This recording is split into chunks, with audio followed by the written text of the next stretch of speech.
নগৰবেৰাৰ জামলাইত সংঘটিত হয় চাঞ্চল্যকৰ কাণ্ড। বিহাৰৰ বিজু পেটেল নামৰ এই যুৱকজনে প্ৰায় 4 মাহ পূৰ্বেই জামলাইস্থিত বাদুচা তেল ডিপোত কৰ্মৰত হৈ আছিল। তেল ডিপোৰ কৰ্মচাৰী লক্ষাধিক টকালৈ পলায়ন বিজু পেটেলৰ।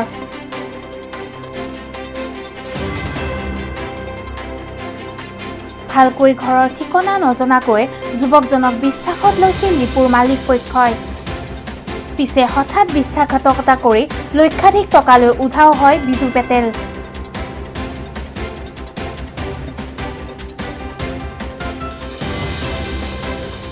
ৰাতিপুৱা 9 বজালৈ তেল বিক্ৰী কৰি পোৱা সমুদায় ধন লৈ পলায়ন কৰে যুৱকজনে।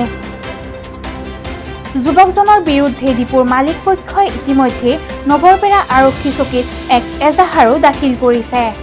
বাদুচা তেল ডিপোৰ মেনেজাৰ হয়। কি হৈছে আচলতে? কি হৈছে মানে এনেকৈ সি ডিউটি কৰি আছিলে ল'ৰাটোৱে, আগৰ পিছত ডিউটি কৰে, সি এনেকৈ সিদিনাখনৰ বিক্ৰীটো গোটেই লৈ গুচি গৈছে আৰু। কিমান টকা লাগিছে? মিনিমাম লাখৰ ওপৰত আছিলে আৰু। কি নাম ল'ৰাজনৰ? বিজু পটেল বুলি কৈছিলে এনে। বিজু পাটেল। হয়।